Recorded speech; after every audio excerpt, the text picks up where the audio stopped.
What's going on, my people, my lovely people? Here I am again with another review. Today's fragrance, it's very complex but yet simple. It's got bajillion notes, but it's very well blended that it is really hard just to pinpoint tons of those notes, to be honest. One more thing I realized, that each person see this fragrance differently, but I'm just gonna give you my take, guys, and hopefully it'll work for you. And today's fragrance, it's Black Gold by Jayne.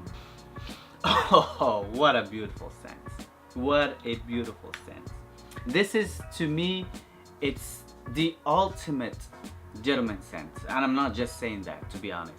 And here's the weird part. Some people would think this is kind of like an old schoolish 80s powerhouse, and some other people would think this is a very modern and a different take on a gentleman scent.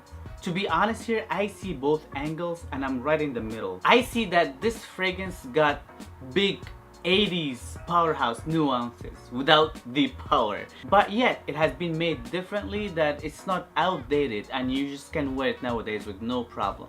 This scent is so English, so gentleman-y, in a way that I personally think you have to have certain manners to be able to rock this juice.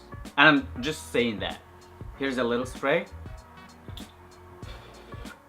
Sprayer is good, but it just distributes just a little bit of juice, which is good. This is a very expensive scent, by the way. What I get out of the opening is a big blast of like really well done citruses. One of the best citruses that I ever smelled, alongside Zerjavs and Bergamot 22. Along with the boozy slash fruity feel comes from the juniper berry. You also get herbal slash mossy nuances coming from the Sclary Sage and the oak moss. I hate oak moss, one of my least favorite notes ever. And I personally think oak moss make any fragrance outdated and old schoolish. But surprisingly enough, I love the oak moss here. I don't know what's in it, but probably how they blend it all in together, it just makes the oak moss smells wonderful. That first blast exudes top-notch class, in my opinion. It can't get better than this. A lot of people pick up rose and floral notes. I barely pick up any florals. It's very minimal, that I really have to dig my nose really into it and search for it to barely find it.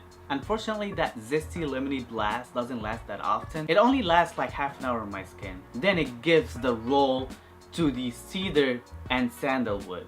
I get a lot of cedar and sandalwood on my skin. This is like, gets really woodsy when it dries down. Extremely beautifully woodsy, mossy, herbal, boozy type of scent. Those notes seem simple. For example, if I was at your end and you're describing this to me, I would get like a good feel how this fragrance smells like. No, that is not the point here at all.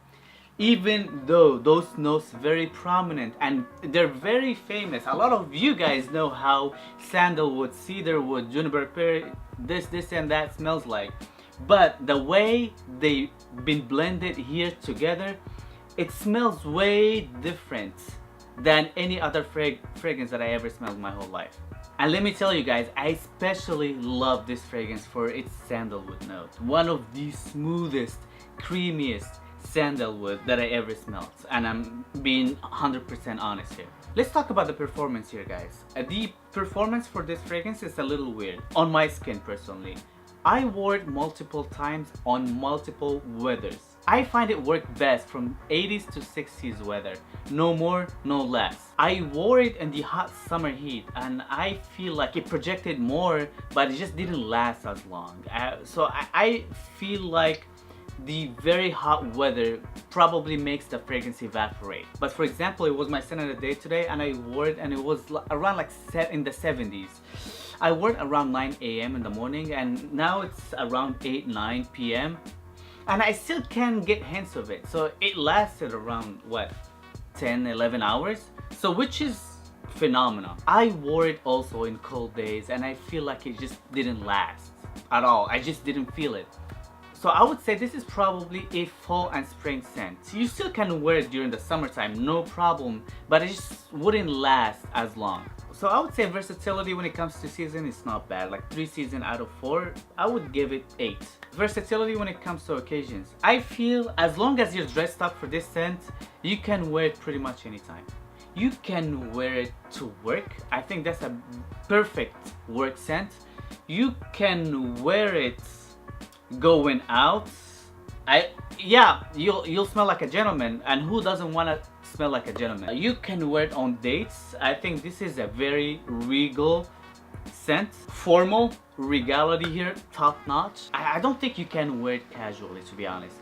I think this is way too expensive to wear it casually, and I would feel like you're just gonna waste the juice. That's just on my opinion. The downside for this fragrance is its price.